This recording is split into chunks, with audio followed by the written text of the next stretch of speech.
Hello everyone, welcome to my channel. Refrigerator ಇಲ್ಲ ಅಂದರೂ ತೆಂಗಿನಕಾಯಿನ 1 ವಾರಗಳ ಕಾಲ ಯಾವ ರೀತಿ ಫ್ರೆಶ್ ಆಗಿ ಇಟ್ಕೊಳ್ಬೋದು ಅಂತ ಈ ವಿಡಿಯೋದಲ್ಲಿ ನಿಮ್ಮ ಜೊತೆ ನಾನು ಟಿಪ್ಸ್ನ ಶೇರ್ ಮಾಡ್ತಾ ಇದ್ದೀನಿ. ಇಲ್ಲಿ ನೋಡಿ, ಇದು 10 ಡೇಸ್ ಬ್ಯಾಕ್ ನಾನು ರೆಫ್ರಿಜಿರೇಟರ್ನಲ್ಲಿ ಓಪನ್ ಆಗಿ ಇಟ್ಟಿದ್ದೆ. ನೋಡಿ ಯಾವ ರೀತಿ ಆಗಿದೆ ಅಂತ. ಇಲ್ಲಿ ತೆಂಗಿನಕಾಯಿನ ರೆಫ್ರಿಜಿರೇಟರ್ ಇಲ್ಲ ಅಂದರೂ ಫ್ರೆಶ್ ಆಗಿ ಇಟ್ಕೋಬೇಕಂದ್ರೆ ಮೊದಲು ತೆಂಗಿನಕಾಯಿ ಚಿಪ್ಪಿಂದ ತೆಂಗಿನಕಾಯಿನ ಈಚೆ ತಗೊಳ್ಳೋಣ. ಒಂದು ಕಲ್ಲಲ್ಲಿ 1-2 ಏಟ್ ಹಾಕಿದ್ದೆ.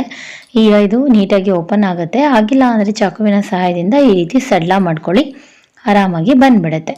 ಇವಾಗ ಇದನ್ನು ನಾನು ಮೀಡಿಯಮ್ ಸೈಜ್ನಲ್ಲಿನೇ ಕಟ್ ಮಾಡ್ಕೊತೀನಿ, ಯಾಕಂದರೆ ನಾವು ಮತ್ತೆ ತೊಗೋಬೇಕಾದ್ರೆ ನಮಗೆ ಈಸಿ ಆಗಲಿ ಅಂತ. ನೀವೇನಾದರೂ ಫ್ರಿಡ್ಜಲ್ಲಿ ಇಡಬೇಕಂದ್ರೆ ಸಣ್ಣದಾಗಿ ಬೇಕಾದ್ರೆ ಕಟ್ ಮಾಡ್ಕೊಳ್ಳಿ.